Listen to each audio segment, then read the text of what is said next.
제 손가락이 건반 위에 올라갔습니다. 30년 만이었어요. 손끝이 떨렸습니다. 첫 음이 울려 퍼지자 거실이 조용해졌어요. 소리를 지르시던 회장님께서 멈추셨습니다. 평소 같으면 절대 이러지 않으셨어요. 회장님의 눈에서 눈물이 흘러내렸습니다. 연주를 멈췄어요. 회장님께서 저를 바라보셨습니다. 그 곡은 심장이 멎는 것 같았어요. 내가 어떻게 이 곡을 아느냐? 저는 대답하지 못했습니다. 이 이야기는 15년 전으로 거슬러 올라갑니다. 구독과 좋아요 눌러주시면 큰 힘이 됩니다. 어디에서 듣고 계신지 댓글로 적어주시면 그쪽을 향해 복 받으시길 기도드리겠습니다. 은하그룹 최 회장님 댁에서 일한 지 15년이 됐습니다. 처음 이 집에 왔을 때 저는 37이었어요. 딸 소유리가 초등학교 2학년이었고 남편은 이미 세상에 없었습니다. 교통사고였어요. 보험금도 없었고 위자료도 없었습니다. 남은 건 전세금 빼고 아무것도 없었어요. 그때 소개소에서 이 집을 연결해줬습니다. 재벌 가라, 돈은 많이 줄 거야. 대신 눈치 보는 건 각오해. 소개소 직원이 그렇게 말했어요. 저는 고개를 끄덕였습니다. 눈치쯤이야. 평생 눈치 보며 살았거든요. 이 집은 넓었습니다. 거실만 해도 제가 살던 반지하 원룸 10개는 들어갈 것 같았어요. 천장에는 반짝이는 샹들리에가 달려 있었고 바닥은 광이 날 정도로 윤이 났습니다. 그리고 거실 한가운데에 검은색 그랜드 피아노가 있었어요. 처음 그 피아노를 봤을 때 저는 숨이 멎는 줄 알았습니다. 그런데 이상했어요. 15년 동안 이 집에서 그 피아노를 치는 사람을 본 적이 없었거든요. 회장님 댁 식구들 중 아무도 피아노에 관심이 없었습니다. 그저 거실을 꾸미는 가구처럼 먼지만 쌓여가는 물건이었어요. 저는 매일 아침 그 피아노를 닦았습니다. 걸레로 검은 표면을 쓸어내릴 때마다 손끝이 저릿저릿했어요. 건반 덮개를 열어 하얀 건반들을 닦을 때면 무의식적으로 손가락이 움직였습니다. 도, 레, 미. 소리 없이 허공에서 춤을 추는 손가락들. 그때마다 저는 황급히 손을 거뒀어요. 나중에 알고 보니 이 피아노는 회장님께서 젊으셨을 때 직접 들여오신 거라고 했습니다. 누군가를 위해서. 하지만 그 누군가가 누구인지 아무도 말해주지 않았어요. 경희 씨. 회장님 목소리가 들렸습니다. 저는 재빨리 걸레를 챙기고 돌아섰어요. 네, 회장님. 오늘 점심은 뭐야? 미역국 끓여드릴까요? 어제 입맛이 없으셨잖아요. 회장님께서 고개를 끄덕이셨습니다.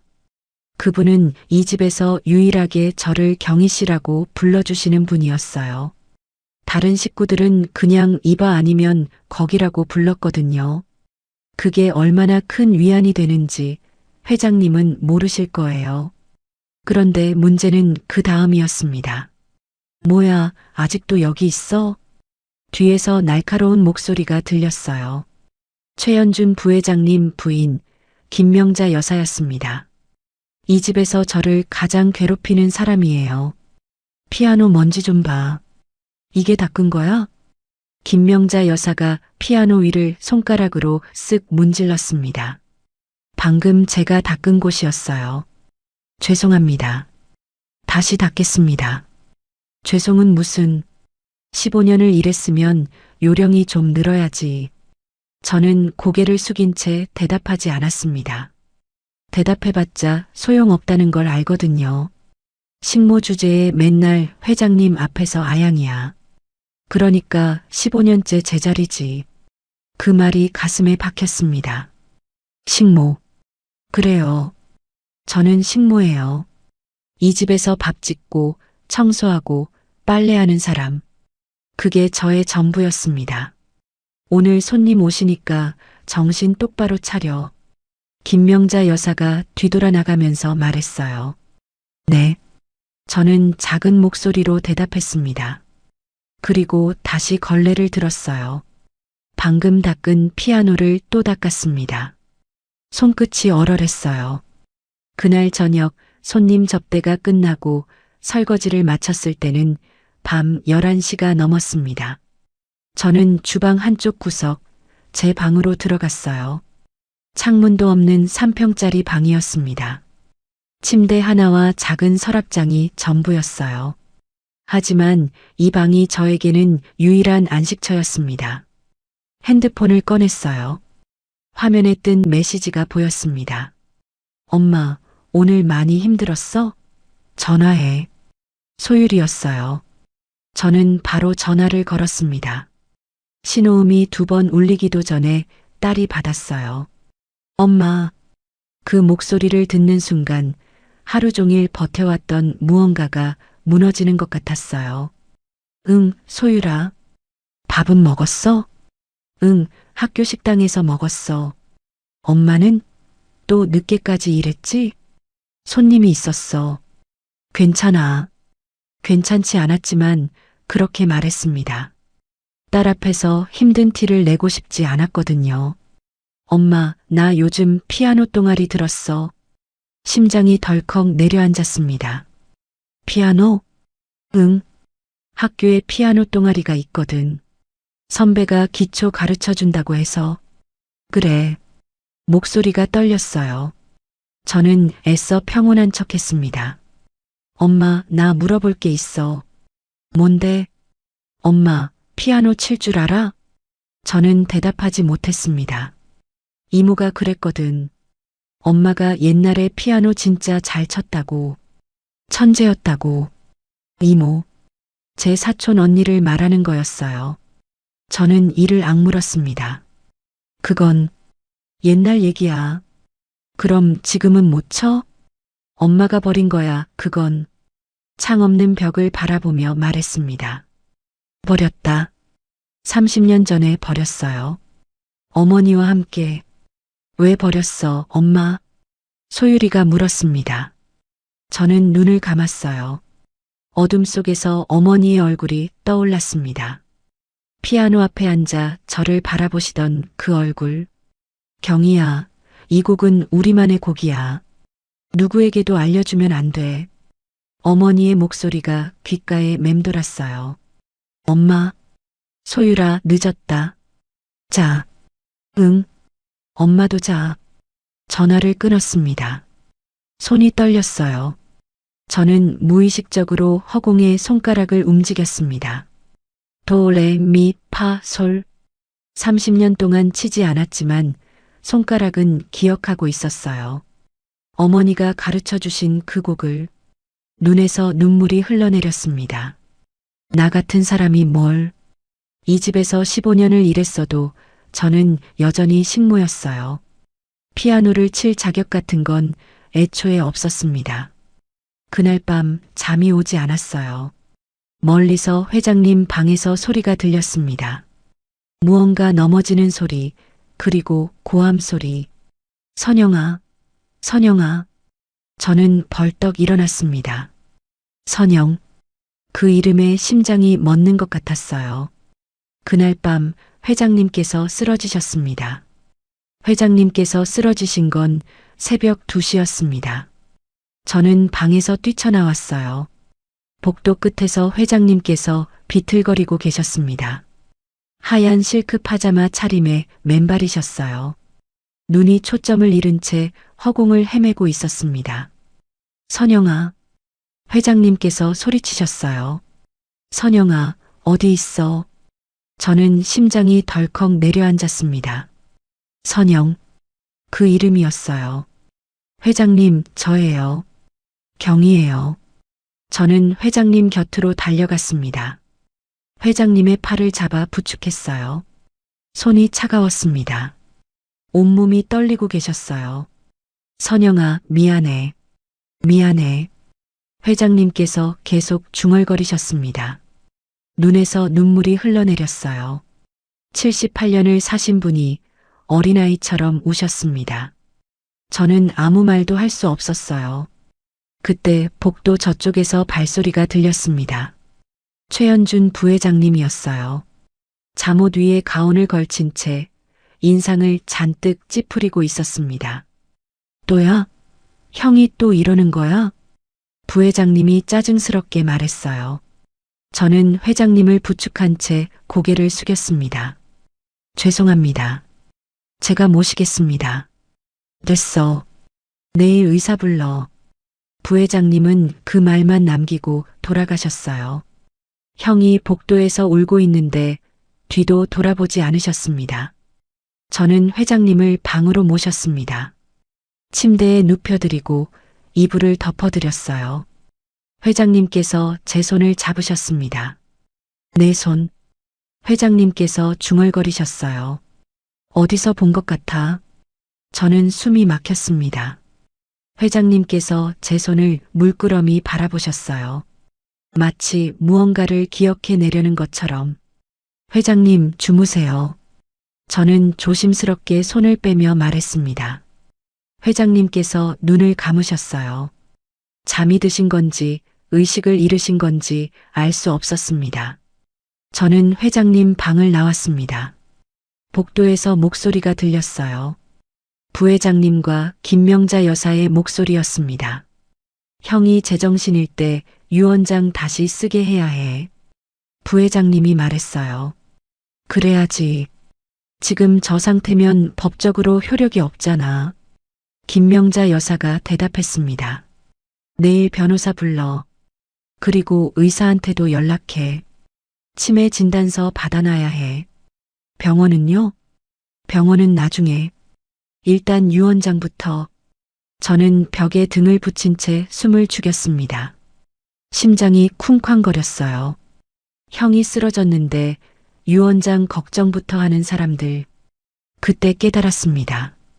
이 집에서 회장님을 진심으로 걱정하는 사람은 아무도 없다는 걸. 다음 날부터 회장님의 증세가 심해지셨습니다. 낮에는 괜찮으셨어요. 평소처럼 서재에서 책을 읽으시고 식사도 하셨습니다.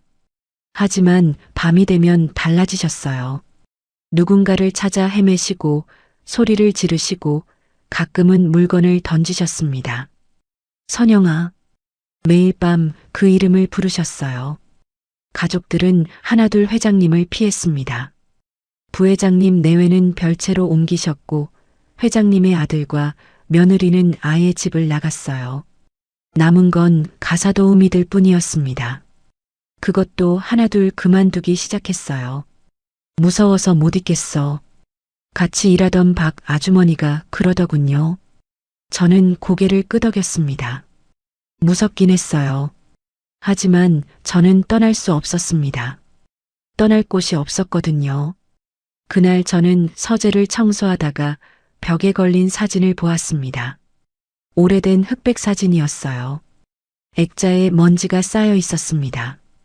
저는 걸레로 먼지를 닦아냈어요. 그리고 사진을 봤습니다. 숨이 멎는 것 같았어요. 젊은 회장님이 계셨습니다.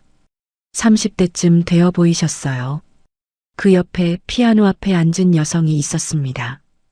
길고 검은 머리카락, 온화한 미소, 그리고 건반 위에 올려진 우아한 손. 어머니였어요. 틀림없었습니다. 30년 전에 돌아가신 제 어머니, 박선영 교수님. 사진 속 어머니는 웃고 계셨어요.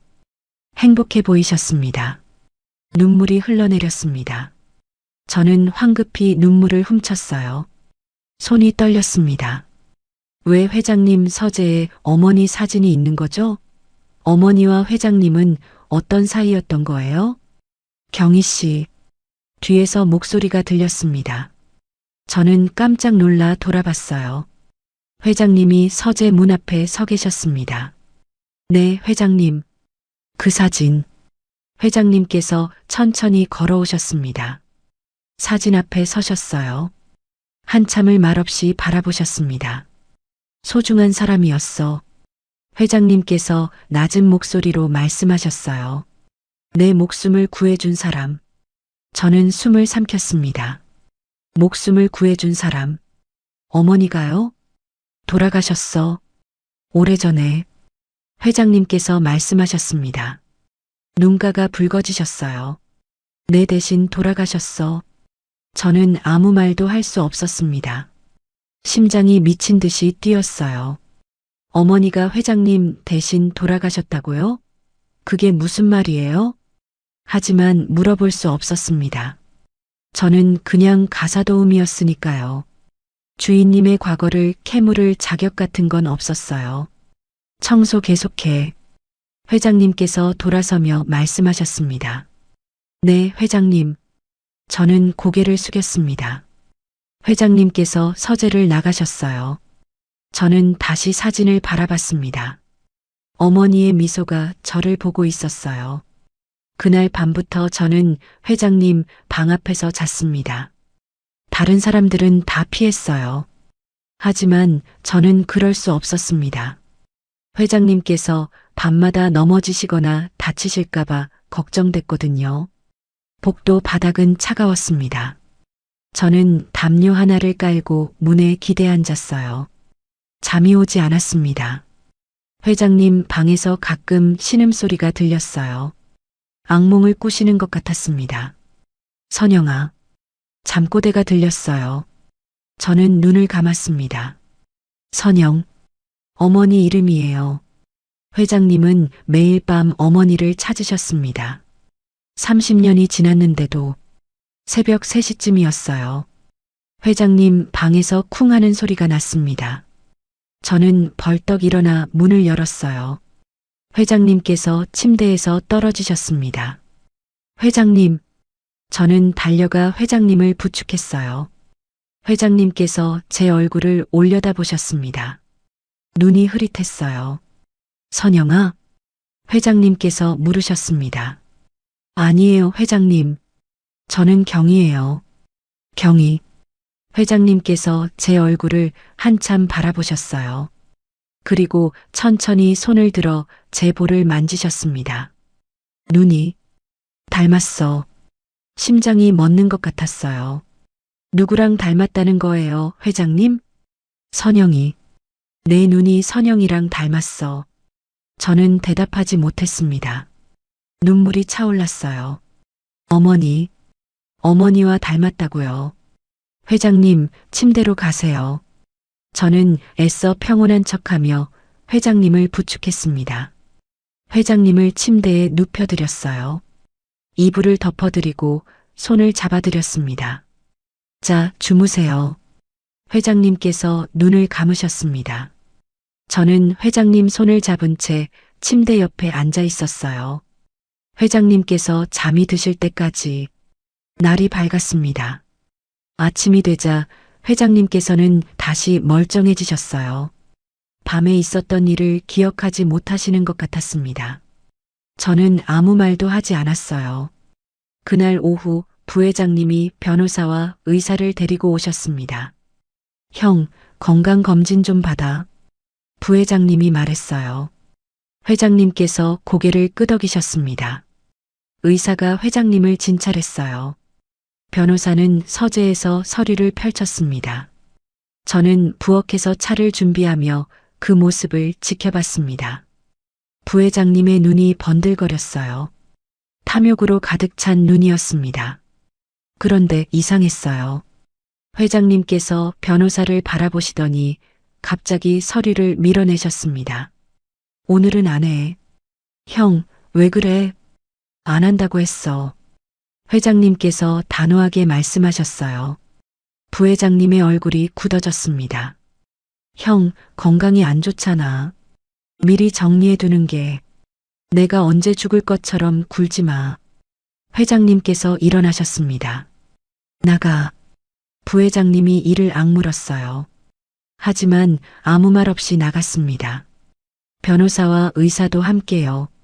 저는 찻잔을 들고 서재로 들어갔습니다. 회장님께서 창밖을 바라보고 계셨어요. 회장님, 차 가져왔습니다. 경희 씨. 회장님께서 돌아보지 않고 말씀하셨어요. 네. 고마워. 저는 멈칫했습니다. 밤마다 내 방 앞에서 자는 거 알아. 가슴이 뜨거워졌어요. 당연한 거예요, 회장님. 당연한 게 어딨어. 회장님께서 돌아보셨습니다. 눈가가 붉으셨어요. 이 집에서 나를 사람 취급하는 건 너뿐이야. 저는 대답하지 못했습니다. 눈물이 차올랐거든요. 그날 밤이었습니다. 회장님께서 갑자기 방에서 뛰쳐나오셨어요. 복도를 지나 계단을 내려가셨습니다. 저는 황급히 뒤를 쫓았어요. 회장님께서 거실로 들어가셨습니다. 피아노를 향해 회장님께서 피아노 앞에 쓰러지셨습니다. 무릎을 꿇은 채 피아노 다리를 붙잡고 울고 계셨어요. 은발이 흐트러졌고 흰 실크 파자마가 구겨졌습니다. 78년을 사신 분이 거실 바닥에서 어린아이처럼 오열하고 계셨어요. 선영아, 선영아, 어디 있어? 목이 쉬도록 외치셨습니다. 저는 계단을 내려와 거실 입구에 멈춰 섰어요. 심장이 미친 듯이 뛰었습니다. 회장님의 모습이 너무 처참했거든요. 뒤에서 발소리가 들렸습니다. 부회장님 내외분이셨어요. 별채에서 오신 것 같았습니다. 김명자 여사가 인상을 찌푸렸어요. 또 시작이네. 부회장님이 한숨을 쉬었습니다. 병원에 넣어야 해. 더 못 버텨. 병원 얘기는 내일 하고 일단 자. 저 여자가 알아서 하겠지. 김명자 여사가 저를 턱으로 가리켰어요. 저 여자. 15년을 일했는데 저는 여전히 저 여자였습니다. 두 사람이 돌아갔어요. 발소리가 멀어졌습니다. 거실에는 회장님과 저만 남았습니다. 저는 천천히 회장님께 다가갔어요. 회장님, 회장님께서 고개를 드셨습니다. 눈이 충혈되어 있었어요. 눈물과 콧물이 얼굴에 범벅이 되어 있었습니다. 이 집의 주인, 은하그룹의 창업주, 수천억 원의 재산을 가진 분이 바닥에서 울고 계셨어요. 선영아, 회장님께서 제 손을 잡으셨습니다. 선영아, 미안해. 미안해. 회장님, 저는 경이에요. 선영아, 나 용서해줘. 저는 입술을 깨물었습니다. 회장님은 저를 어머니로 착각하고 계셨어요. 무슨 일이 있으셨어요, 회장님? 회장님께서 고개를 저으셨습니다. 내가 못 지켜줬어. 선영이를, 선영이 딸을. 다 내 잘못이야. 심장이 멎는 것 같았어요. 선영이 딸, 어머니의 딸. 저를 말씀하시는 거예요. 회장님, 찾았어야 했는데, 그 애를 찾았어야 했는데. 회장님께서 피아노를 바라보셨습니다. 검은 그랜드 피아노. 30년간 아무도 치지 않은 피아노. 선영이가 여기서 쳤어. 이 피아노. 날 위해서. 회장님께서 피아노 다리를 쓰다듬으셨어요. 그 곡을 다시 듣고 싶어? 저는 멈칫했습니다. 그 곡. 어머니가 치시던 곡. 저만 아는 곡. 그때였습니다. 무언가가 제 안에서 깨어나는 것 같았어요. 30년간 봉인해 두었던 것이, 어머니와 함께 묻어버렸던 것이, 손끝이 저릿저릿했습니다. 저는 피아노 앞으로 걸어갔습니다. 다리가 떨렸어요. 심장이 미친 듯이 뛰었습니다. 나 같은 사람이 뭘, 그 말이 머릿속에서 맴돌았어요. 15년간 이 집에서 청소만 하던 가사도우미가 이 피아노를 칠 자격이 있을까요? 하지만 발걸음이 멈추지 않았습니다. 피아노 앞에 섰어요. 손을 뻗었습니다. 건반 덮개를 열었어요. 먼지가 희미하게 날렸습니다. 하얀 건반들이 모습을 드러냈어요. 30년 만이었습니다. 저는 천천히 의자에 앉았어요. 건반 위에 손을 올렸습니다. 손끝이 떨렸어요. 어머니의 목소리가 귓가에 울렸습니다. 경이야, 이 곡은 우리만의 곡이야. 눈을 감았습니다. 누구에게도 알려주면 안 돼. 첫 번째 음을 눌렀어요. 거실의 소리가 울려 퍼졌습니다. 맑고 투명한 30년간 잠들어 있던 피아노가 깨어났어요. 두 번째 세 번째 손가락이 기억하고 있었습니다. 머리로는 잊어버렸다고 생각했는데 손가락은 기억하고 있었어요. 어머니가 가르쳐 주신 그 멜로디를 저는 연주했습니다. 눈물이 흘러내렸어요. 멈출 수가 없었습니다. 30년간 참아왔던 눈물이 한꺼번에 쏟아졌어요. 어머니가 보고 싶었습니다. 피아노 앞에 앉아 저를 바라보시던 어머니, 따뜻한 손으로 제 머리를 쓰다듬어 주시던 어머니, 건반 위로 눈물이 떨어졌습니다. 하지만 연주는 멈추지 않았어요. 멈출 수가 없었습니다. 이 곡은 어머니와 저를 연결해주는 유일한 끈이었거든요.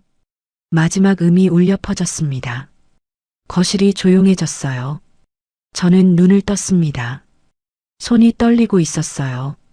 온몸에 땀이 흥건했습니다. 그때였습니다. 그 곡은 뒤에서 목소리가 들렸어요. 저는 고개를 돌렸습니다. 회장님께서 일어나 계셨어요. 눈이 맑았습니다. 조금 전에 혼란스러운 눈이 아니었어요. 제정신이셨습니다. 내가 어떻게 이 곡을 아느냐? 회장님께서 천천히 걸어오셨습니다. 눈을 떼지 않으셨어요. 저를 뚫어지게 바라보셨습니다. 그 곡은 선영이만 알아.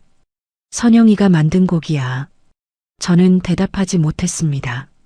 심장이 터질 것 같았어요. 아무에게도 가르쳐 주지 않았어. 나한테도. 그런데 내가 어떻게... 회장님께서 제 앞에 서셨습니다.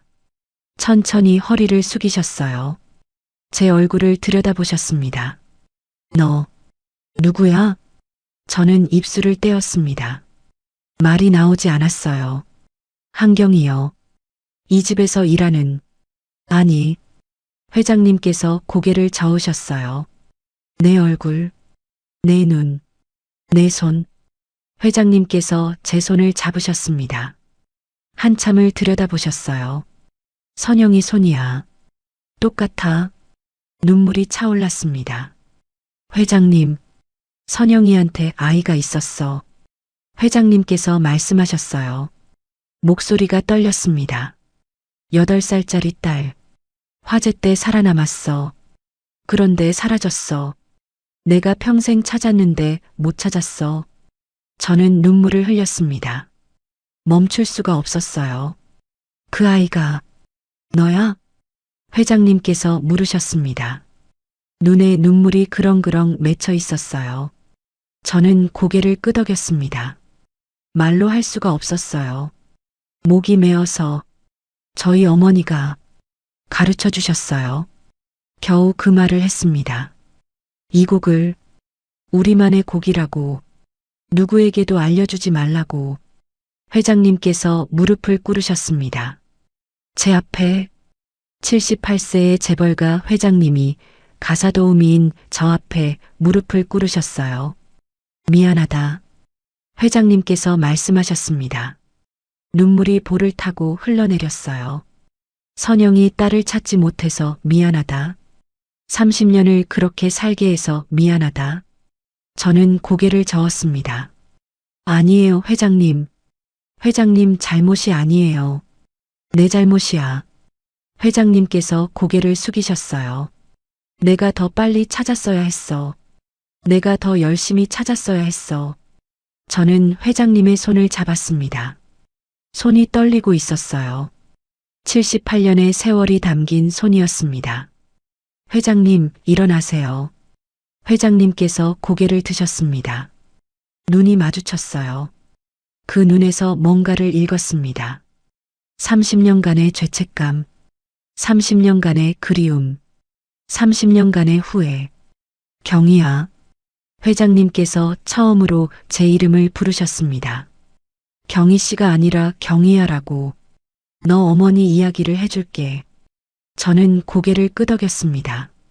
눈물이 멈추지 않았어요. 내 어머니가 나를 어떻게 구했는지, 왜 내 대신 죽었는지. 회장님께서 일어나셨습니다. 제 손을 잡은 채, 그리고 내가 왜 고아원에 가게 됐는지 심장이 멎는 것 같았어요. 그것도 아세요? 회장님의 눈빛이 달라졌습니다. 차갑게 굳어졌어요. 마치 귀신을 본 사람처럼. 알아. 누가 그랬는지도 알아. 저는 숨을 삼켰습니다. 누가 그랬어요? 회장님께서 창밖을 바라보셨습니다. 별채 쪽이었어요. 부회장님 내외가 계신 곳. 내일 얘기해 주마.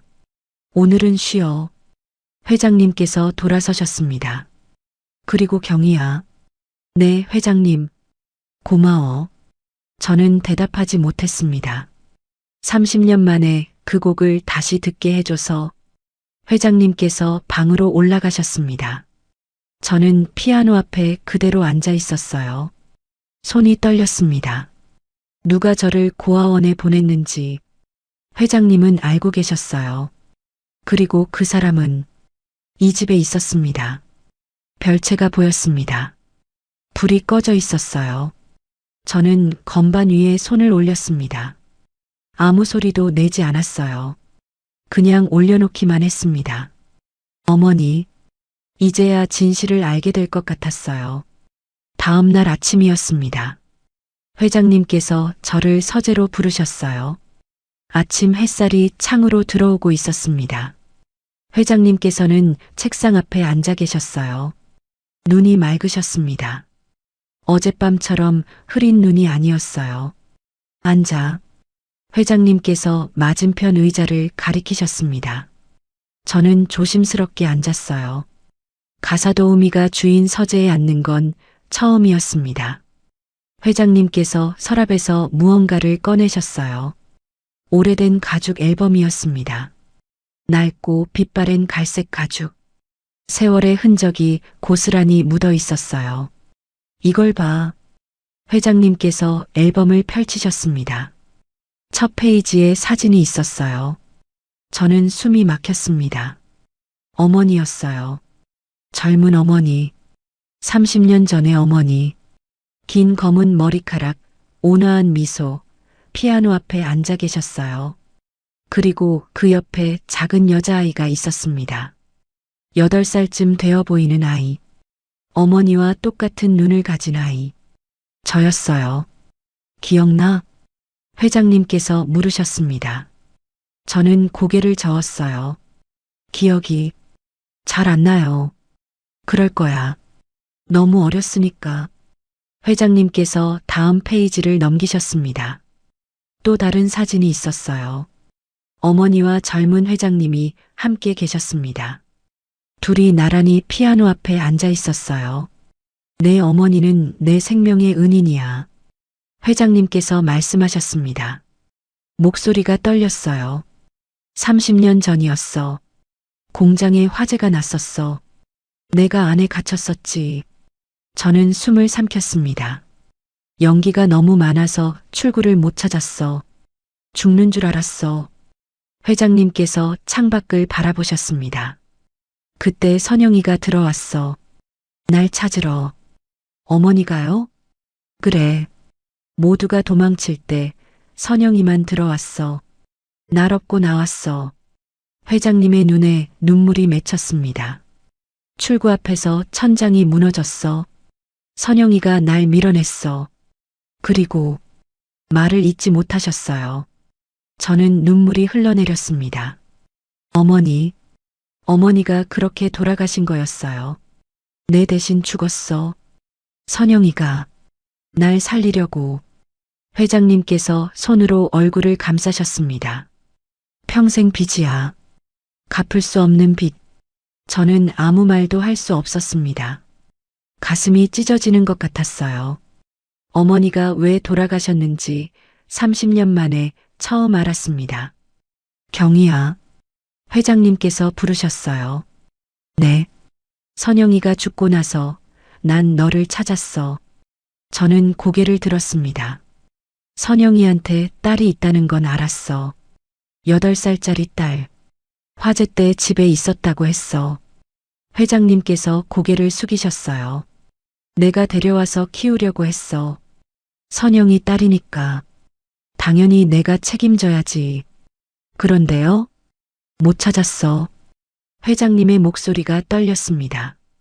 사람을 풀어서 찾았는데 이미 사라진 뒤였어. 어디로 갔는지 아무도 몰랐어. 저는 눈물을 닦았어요. 저는 고아원에 맡겨졌다고 들었어요. 고아원? 네.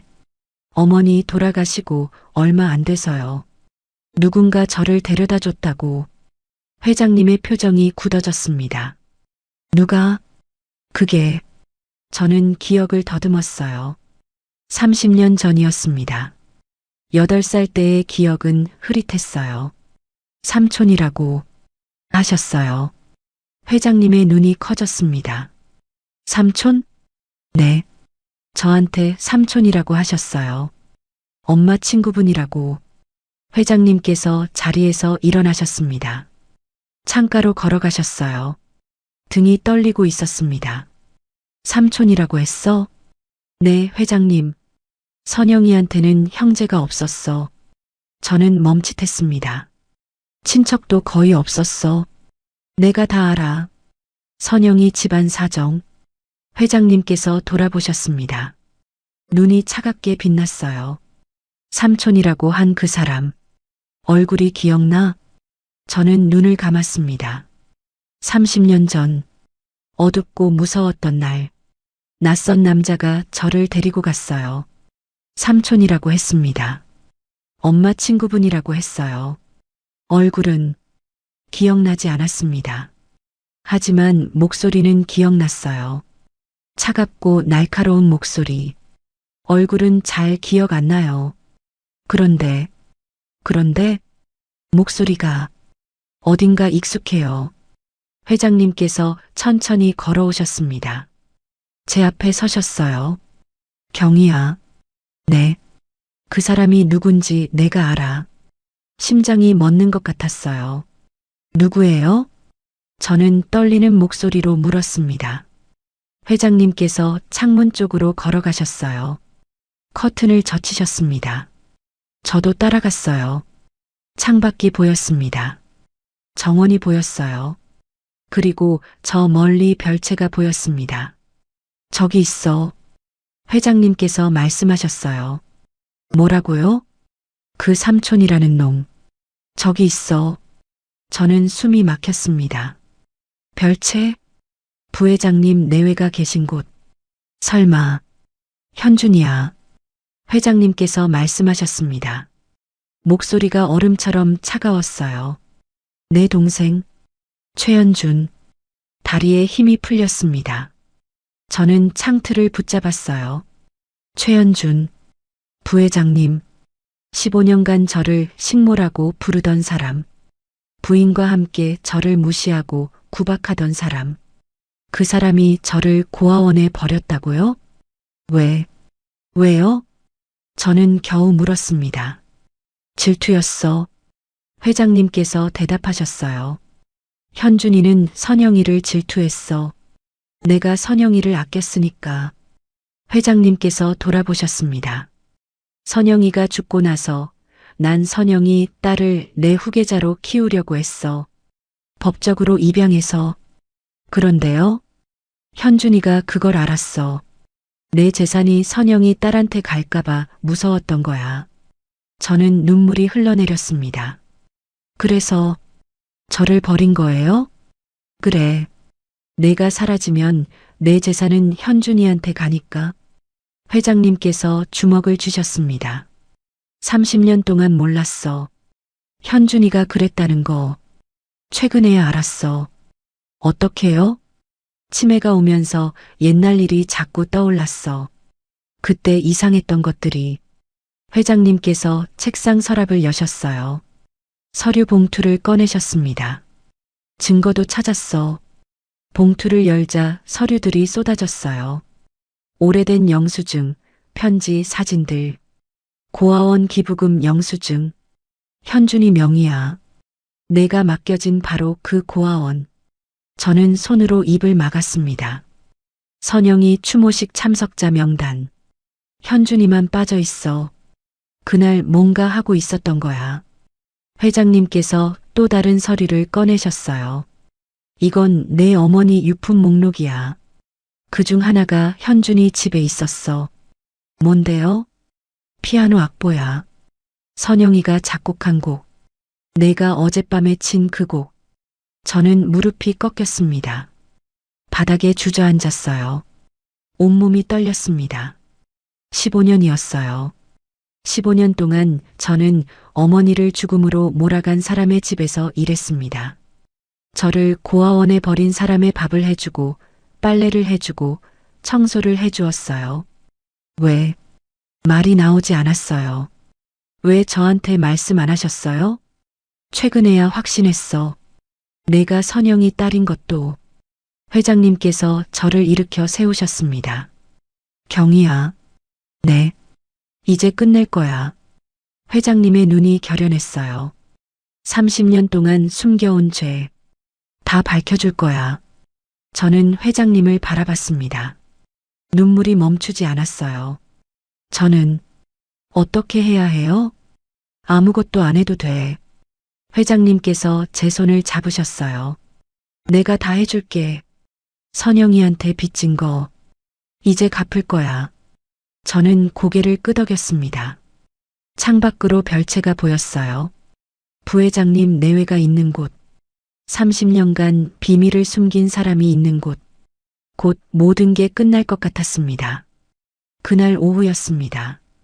회장님께서 서재 벽에 있는 금고를 여셨어요. 저는 그 옆에 서 있었습니다. 금고 안에는 서류 봉투들이 빼곡히 들어 있었어요. 낡고 빛바랜 것들이었습니다. 30년 동안 모은 거야. 회장님께서 말씀하셨어요. 현준이가 한 짓의 증거들. 봉투를 하나씩 꺼내셨습니다. 책상 위에 펼쳐 놓으셨어요. 저는 심장이 쿵쿵거렸습니다. 첫 번째 봉투를 열자 오래된 영수증이 나왔어요. 노랗게 바랜 종이였습니다. 청운보육원 기부금 영수증. 회장님께서 읽으셨어요. 최현준 명의. 1996년 3월 15일. 저는 숨이 막혔습니다. 1996년 3월. 제가 고아원에 맡겨진 달이었어요. 기부금이라니요? 입막음이었겠지. 내가 조용히 있도록. 회장님께서 다른 봉투를 여셨어요. 이번엔 명단 같은 것이 나왔습니다. 선영이 추모식 참석자 명단이야. 회장님께서 손가락으로 이름들을 짚으셨어요. 쭉 내려가다가 멈추셨습니다. 봐라. 현준이 이름이 없어. 저는 명단을 들여다봤어요. 정말이었습니다. 최연태 회장님 이름은 있었어요. 그런데 최현준 부회장님 이름은 없었습니다. 형수 장례식에 동생이 안 왔다고? 회장님께서 쓴웃음을 지으셨어요. 그날 다른 일을 하고 있었던 거야. 내 흔적을 지우느라. 가슴이 답답했습니다. 어머니 장례식. 저는 그 자리에도 없었어요. 어디에 있었는지도 기억나지 않았습니다. 아마 그때 이미 고아원에 있었겠죠. 회장님께서 마지막 봉투를 여셨어요. 사진 한 장과 메모가 나왔습니다. 이건 5년 전에 알아낸 거야. 사진을 보여주셨어요. 악보 사진이었습니다. 손으로 쓴 오선지. 제목이 적혀 있었어요. 경희에게. 어머니 악보예요. 그래. 선영이가 직접 작곡한 곡. 내 이름을 붙인 곡. 저는 눈물이 흘러내렸습니다. 어머니가 저를 위해 만든 곡이 있었어요. 이 악보가 현준이 집에 있었어. 뭐라고요? 5년 전에 현준이 집 청소부가 이걸 발견했어. 나한테 몰래 알려줬지. 회장님께서 메모를 보여주셨어요. 청소부가 쓴 것 같았습니다. 악보를 발견한 장소와 날짜가 적혀 있었어요. 선영이 유품이 왜 현준이한테 있겠어? 저는 대답하지 못했습니다. 내가 고아원에 갈 때 가져간 거야. 증거를 없애려고. 손이 떨렸습니다. 어머니가 남긴 것들. 그것마저 빼앗긴 거였어요. 그때였습니다. 쿵. 서재 문이 열렸어요. 형? 부회장님이 서 계셨습니다. 얼굴이 하얗게 질려 있었어요. 뒤에 김명자 여사가 따라 들어왔습니다. 형, 그건 오해야. 부회장님이 다가오셨어요. 책상 위의 서류들을 보시더니 멈추셨습니다. 이게 왜 여기 있어? 30년 동안 모았어. 회장님께서 차갑게 말씀하셨어요. 내가 한 짓을. 형, 나는. 닥쳐. 회장님 목소리가 거실까지 울릴 것 같았어요. 저는 움찔했습니다. 처음 듣는 회장님의 고함이었어요. 선영이가 죽고 내가 선영이 딸을 데려간 거 알아. 그건 고아원에 버린 것도 알아. 부회장님의 얼굴이 일그러졌습니다. 더 이상 부인할 수 없다는 걸 아신 것 같았어요. 형, 내 말 좀 들어봐. 들을 거 없어. 선영이가 형을 홀렸잖아. 그 여자가. 저는 심장이 멎는 것 같았어요. 어머니를 모욕하는 말이었습니다. 선영이가 형한테 붙어서 형 재산을 노리고 있었잖아. 입 닥쳐. 회장님께서 일어나셨습니다. 부회장님에게 다가가셨어요. 선영이는 내 목숨을 구했어. 내 대신 죽었어. 그래서 뭐? 그 여자 딸한테 형 재산을 다 주려고 했잖아. 부회장님이 소리쳤어요. 그러면 나는 뭐가 돼? 형 동생인 내가. 저는 부들부들 떨렸습니다. 이게 이유였어요. 재산, 돈, 그것 때문에 저를 버린 거였어요. 내가 왜 그랬는지 알아. 회장님께서 말씀하셨어요. 목소리가 얼음처럼 차가웠습니다. 선영이가 내 재산을 물려받을까봐. 선영이 딸이 내 후계자가 될까봐. 당연하지. 그건 내 거야. 피 한 방울 안 섞인 여자한테 줄 순 없잖아. 부회장님이 책상을 쳤어요. 서류들이 흩어졌습니다. 형, 정신 차려. 그 여자는 남이야. 나는 형 동생이라고. 저는 입술을 깨물었습니다. 참을 수 없었어요. 30년 동안 참아왔던 말이 터져 나왔습니다. 저는요. 두 사람이 저를 봤습니다. 저는 재산 같은 거 필요 없어요. 부회장님의 눈이 커졌어요. 뭐라고? 부회장님이 물으셨어요. 저는 회장님 재산 안 받아요. 저는 떨리는 목소리로 말했습니다. 15년 동안 이 집에서 일했어요. 그게 제 삶이에요. 돈 때문에 온 거 아니에요.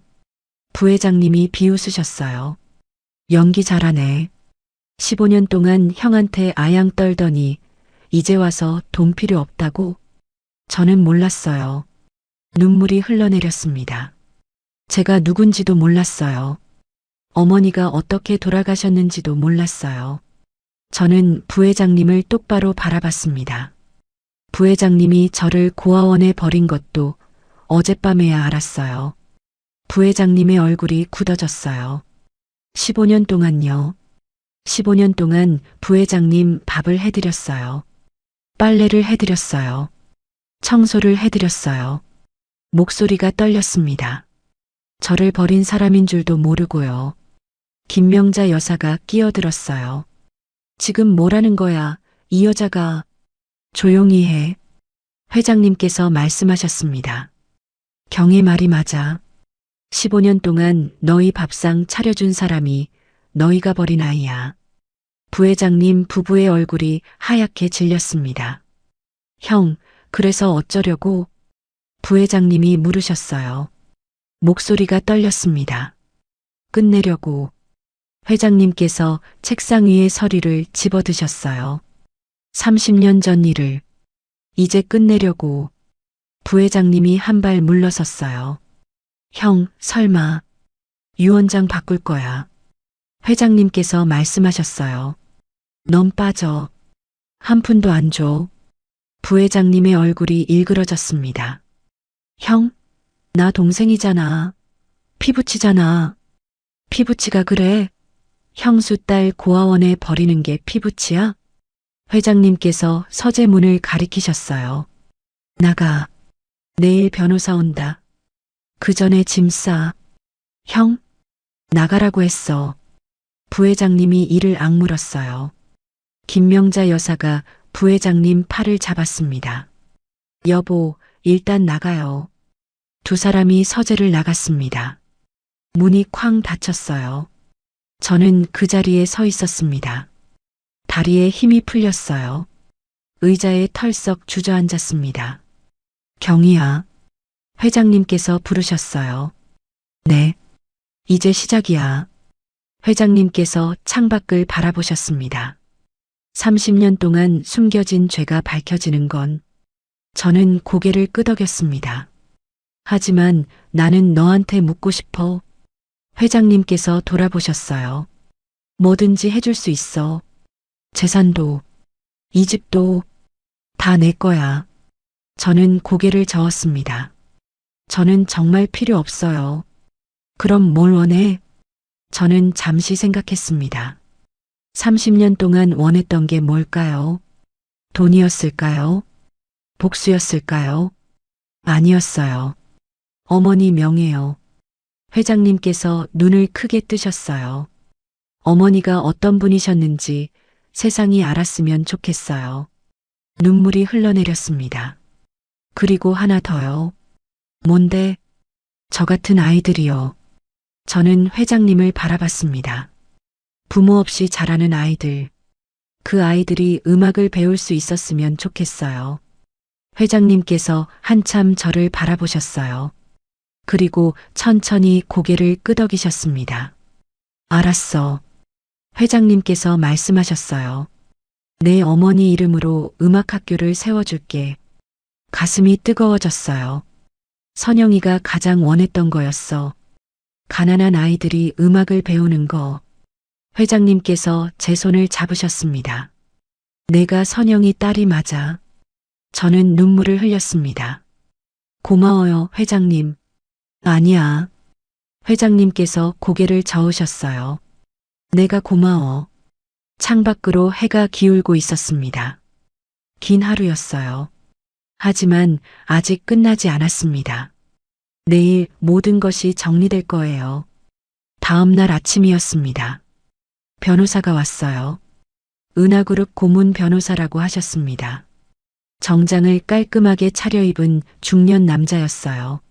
서류 가방을 들고 거실로 들어오셨습니다. 회장님 부르셨습니까? 앉아. 회장님께서 소파에 앉아 계셨어요. 저는 그 옆에 서 있었습니다. 변호사가 맞은편에 앉았어요. 유언장 바꿔야 해. 네. 변호사의 눈이 커졌습니다. 작년에 작성하신 건데요. 벌써 변경하시려고요? 그래. 회장님께서 테이블 위에 서류 봉투를 올려놓으셨어요. 어젯밤 금고에서 꺼낸 것들이었습니다. 이거 봐. 변호사가 서류를 펼쳐봤어요. 얼굴이 점점 굳어졌습니다. 이게 사실입니까? 사실이야. 30년 전 일이야. 회장님께서 차갑게 말씀하셨어요. 내 동생 최현준이 한 짓이야. 변호사가 서류를 내려놓았습니다. 손이 떨리는 것 같았어요. 이 정도면 형사 고발도 가능합니다. 알아. 그것도 할 거야. 회장님, 변호사가 조심스럽게 말했어요. 부회장님을 상속에서 제외하시면 가족 간 분쟁이. 분쟁?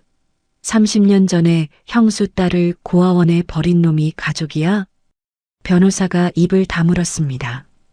유언장 다시 써. 현준이는 빼. 알겠습니다. 변호사가 펜을 꺼냈어요. 새 서류를 펼쳤습니다. 그러면 상속인은 누구로? 여기 있어. 회장님께서 저를 가리키셨어요. 저는 깜짝 놀랐습니다. 이 사람, 한경이, 내 수양딸로 입양할 거야. 예. 변호사와 제가 동시에 놀랐어요. 회장님, 저는 거절하지 마. 회장님께서 말씀하셨습니다. 선영이한테 빚진 거야. 30년 동안 못 갚은 빚. 저는 눈물이 흘러내렸습니다. 재산은 안 받아도 돼. 그건 내 마음대로 해. 회장님께서 제 손을 잡으셨어요. 하지만 가족은 되죠. 선영이 대신 내 딸이 되죠. 저는 한참 말을 잇지 못했어요. 52년을 살면서 누군가의 딸이 되어달라는 말을 처음 들었습니다. 감사합니다. 겨우 그 한마디를 했어요. 변호사가 서류를 작성하기 시작했습니다.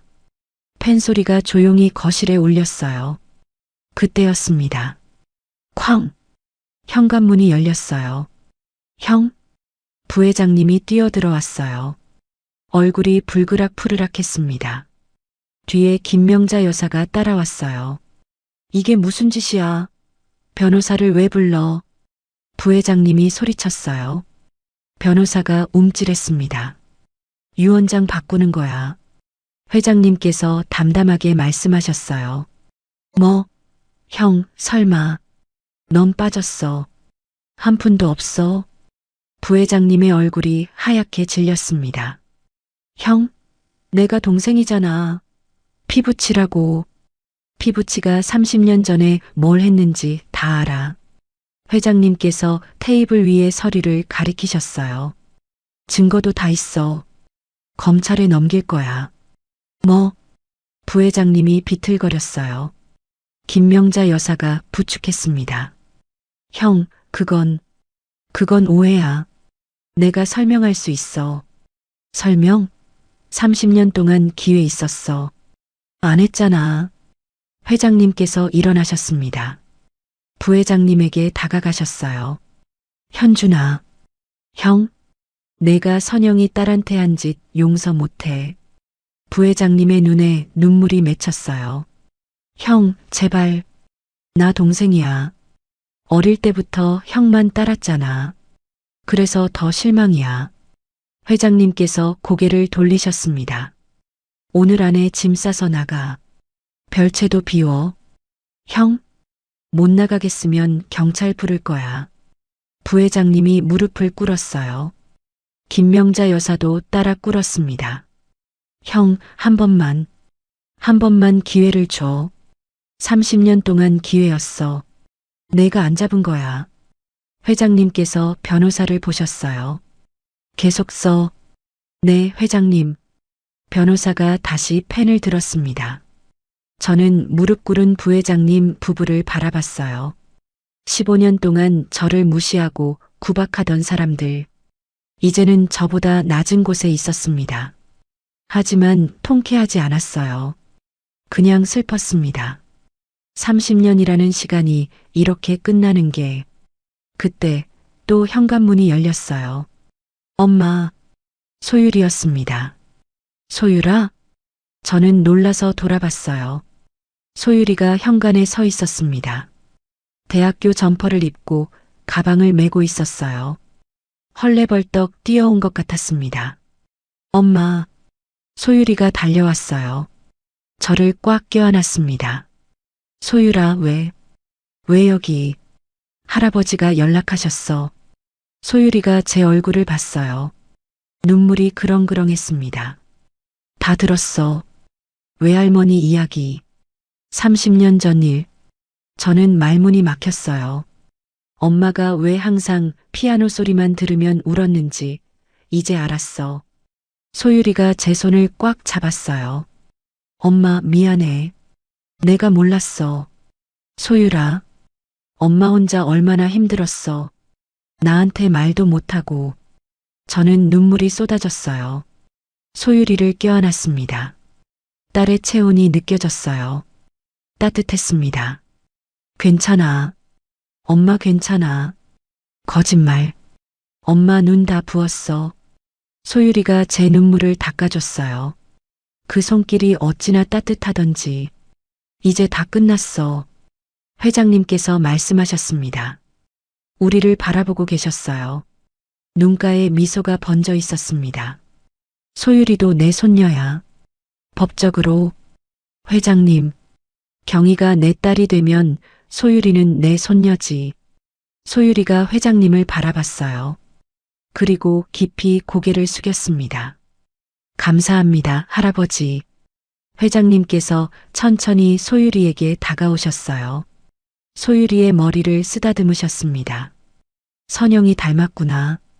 눈이. 외할머니요? 그래. 내 외할머니. 내 생명의 은인. 소유리의 눈에서 눈물이 흘러내렸어요. 무릎 꿇은 부회장님 부부가 일어났습니다. 김명자 여사가 이를 악물었어요. 이게 다 꿈인 거지? 저 여자가 꿈인 거야. 아무도 대답하지 않았어요. 30년 동안 숨어 있다가 이제 와서 재산 뺏으려고. 조용히 해. 회장님께서 말씀하셨습니다. 경희는 재산 안 받는다고 했어. 어젯밤에. 김명자 여사의 얼굴이 굳어졌어요. 뭐? 선영이 명예 회복하고 가난한 아이들 위한 음악학교 세워달라고 했어. 그게 다야. 부회장님 부부가 할 말을 잃었습니다. 오늘 안에 나가. 다시 말 안 해. 회장님께서 등을 돌리셨어요. 우리에게 오셨습니다. 경희야, 소유라. 네. 가자. 피아노 있는 대로. 회장님께서 거실 쪽으로 걸어가셨어요. 저와 소유리가 따라갔습니다. 뒤에서 부회장님 부부가 서 있었어요. 아무것도 할 수 없는 얼굴로. 30년간 숨긴 죄의 대가를 치르는 얼굴로. 거실에 들어서자 피아노가 보였어요. 어젯밤 제가 쳤던 그 피아노. 어머니의 피아노. 쳐봐. 회장님께서 말씀하셨어요. 내 어머니가 너한테 만들어준 곡. 경희에게. 저는 피아노 앞에 앉았습니다. 건반에 손을 올렸어요.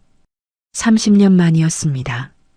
어머니의 곡을 치는 게 첫 음이 울렸어요. 그리고 눈물이 흘렀습니다. 건반이 울렸습니다.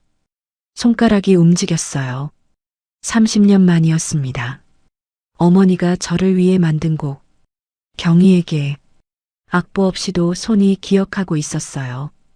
첫 소절은 잔잔했습니다. 아이를 재우는 자장가 같았어요. 어머니 품에 안겨있던 기억이 떠올랐습니다. 어렴풋이 희미하게. 두 번째 소절에서 멜로디가 높아졌어요. 뛰어노는 아이의 웃음 같았습니다. 어머니와 함께했던 시간들. 짧았지만 따뜻했던. 세 번째 소절에서 눈물이 흘렀어요. 슬픈 선율이었습니다. 이별의 곡조. 어머니가 떠나신 후에 긴 시간들. 그리고 마지막 소절. 밝고 따뜻한 멜로디였어요. 희망의 선율. 다시 만남의 약속 같았습니다. 곡이 끝났어요. 고개를 들었습니다. 소유리가 울고 있었어요. 회장님도 눈물을 닦고 계셨습니다. 선영이가 좋아했을 거야. 회장님께서 말씀하셨어요. 목소리가 떨렸습니다. 내 연주. 선영이가 들었으면 좋았을 텐데. 저는 피아노 위에 손을 얹었어요. 검은 건반이 차갑게 느껴졌습니다. 어머니가 들으셨을 거예요. 그래. 그랬으면 좋겠다. 회장님께서 천천히 피아노 앞으로 오셨어요. 제 옆에 서셨습니다. 경희야. 네. 아까 변호사한테 말했어. 입양 서류 준비하라고. 저는 고개를 들었습니다. 정말로. 저를 딸로 삼으시려고요? 선영이 딸이 내 딸 되는 거야. 당연한 거지. 회장님께서 제 어깨에 손을 얹으셨어요. 늦었지만, 30년 늦었지만, 저는 눈물이 흘러내렸습니다. 52년을 살면서 아버지라고 부를 수 있는 사람이 생긴 거예요. 감사합니다. 목소리가 떨렸어요. 아버님, 처음이었습니다. 누군가를 아버님이라고 부른 게 회장님의 눈에서도 눈물이 흘렀어요. 그래, 내 딸아. 소유리가 다가왔어요. 우리 셋이 피아노 앞에 섰습니다. 가족이 된 거예요. 30년 만에. 그때 현관 쪽에서 소리가 났어요. 부회장님 부부가 캐리어를 끌고 있었습니다. 거실을 지나 현관으로 향하고 있었어요. 아무 말이 없었습니다. 김명자 여사는 고개를 푹 숙이고 있었어요. 부회장님은 이를 악물고 있었습니다. 저는 그들을 바라봤어요. 15년 동안 저를 식모라고 불렀던 사람들, 무시하고 구박했던 사람들, 이제는 빈손으로 이 집을 나가고 있었습니다. 잠깐요. 제가 불렀어요. 부회장님 부부가 멈췄습니다. 돌아보지는 않았어요. 뭐야? 할 말 있어? 부회장님이 물었습니다. 목소리가 거칠었어요. 저는 천천히 다가갔어요. 그들 앞에 섰습니다. 용서해 드릴게요. 두 사람이 고개를 들었어요. 놀란 눈이었습니다. 뭐? 30년 전 일. 용서해 드릴게요. 김명자 여사의 눈이 커졌어요. 지금 우리 놀리는 거야? 아니요. 저는 고개를 저었습니다. 미워하면서 사는 거 저도 힘들어요.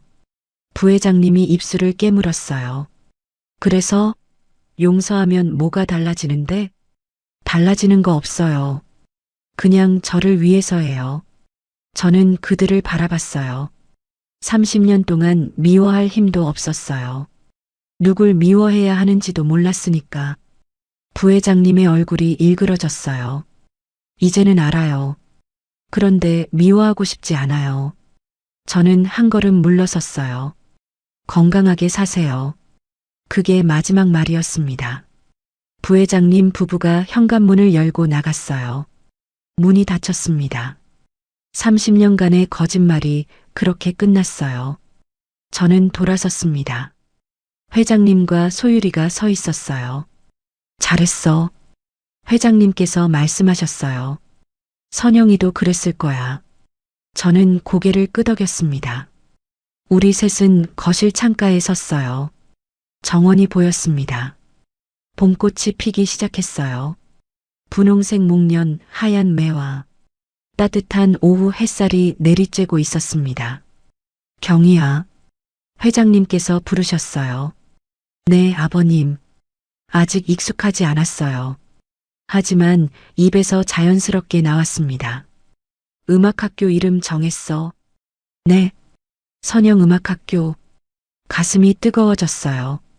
내 어머니 이름을 붙일 거야. 세상이 선영이를 기억하도록. 저는 눈물이 흘러내렸습니다. 감사합니다. 내가 고마워. 내가 선영이를 기억해줘서. 소율이가 제 손을 잡았어요. 엄마, 나도 도울게. 소율아, 음악학교에서 피아노 가르칠게. 외할머니처럼. 저는 소율이를 바라봤어요. 어머니를 닮은 눈이었습니다. 맑고 따뜻한 눈. 그래, 같이 하자. 회장님께서 우리 둘의 어깨를 감싸셨어요. 이제 시작이야. 새로운 가족으로서. 창밖으로 해가 기울고 있었습니다. 따뜻한 빛이 우리 셋을 감쌌어요. 30년이었습니다. 30년 동안 잃어버린 것들. 이제야 되찾은 것 같았어요. 어머니, 저 잘 살게요. 아버님도 생겼고 소율이도 있고 이제는 혼자가 아니에요. 피아노 소리가 들리는 것 같았어요. 어디선가 어머니가 치시는 것 같았습니다. 경희에게 저를 위한 곡. 1년 후 봄이었습니다. 선영음악학교 건물 앞에 현판이 걸려 있었어요. 금색 글씨가 햇빛에 반짝였습니다. 어머니의 이름이 세상에 다시 태어난 거예요. 개교식 날이었습니다. 아이들이 뛰어다니고 있었어요. 부모님 손을 잡고 온 아이들, 고아원에서 온 아이들, 모두 웃고 있었습니다. 저는 건물 앞에 서 있었어요. 1년 전에는 상상도 못했던 일이었습니다. 가사도우미였던 제가 음악학교 이사장이 되다니. 이사장님, 한 아이가 뛰어왔어요. 7살쯤 되어 보이는 여자아이였습니다. 피아노 언제 쳐요? 조금 있다가 칠게. 기다려. 아이가 방긋 웃었어요. 저도 웃었습니다. 강당 아니었습니다. 피아노 앞에 앉았어요. 아이들이 바닥에 앉아 있었습니다. 20명쯤 되는 아이들. 눈을 반짝이며 저를 바라보고 있었어요. 객석에는 학부모들이 앉아 있었습니다. 그리고 맨 앞줄에 아버님이 계셨어요. 휠체어를 타고 계셨습니다. 1년 사이에 많이 약해지셨어요. 하지만 눈은 맑으셨습니다. 저를 바라보며 미소 짓고 계셨어요. 오늘 칠곡은요. 저는 아이들에게 말했어요. 제 어머니가 저를 위해 만든 곡이에요. 아이들이 고개를 끄덕였습니다. 제목은 경희에게예요. 제 이름이에요. 손가락을 건반에 올렸어요. 첫 음이 울렸습니다. 자장가 같은 선율, 뛰어노는 아이의 웃음 같은 멜로디, 슬픈 이별의 곡조, 그리고 희망의 선율. 연주가 끝났어요. 아이들이 박수를 쳤습니다. 까르르 웃으며 학부모들도 박수를 쳤어요. 아버님도 손을 들어 박수를 치셨습니다. 눈가에 눈물이 맺혀 있었어요. 소율이가 옆에 서 있었습니다. 저를 바라보며 웃고 있었어요. 연주회가 끝나고 저는 정원 벤치에 앉았어요. 아이들이 뛰어다니고 있었습니다. 웃음소리가 가득했어요. 하늘이 파랬습니다. 따뜻한 봄 햇살이 내리쬐고 있었어요. 엄마, 소율이가 옆에 앉았어요. 응, 외할머니가 기뻐하실 것 같아. 저는 고개를 끄덕였습니다. 그랬으면 좋겠다. 바람이 불었어요. 꽃잎이 날렸습니다. 어디선가 피아노 소리가 들리는 것 같았어요. 어머니, 저 잘 살고 있어요. 어머니 이름으로 학교도 세웠어요. 아이들이 피아노를 배우고 있어요. 어머니처럼 훌륭한 피아니스트가 되고 싶다고 해요. 아버지도 생겼어요. 늦었지만요. 저를 딸이라고 불러주세요. 소율이도 잘 크고 있어요. 어머니를 닮았어요. 눈도 웃는 모습도. 저는 이제 외롭지 않아요. 30년이 걸렸지만 결국 찾았어요. 제 자리를. 아이들 웃음소리가 정원을 가득 채웠습니다. 봄이었어요. 어머니의 이름이 아이들 사이에서 피어나고 있었습니다.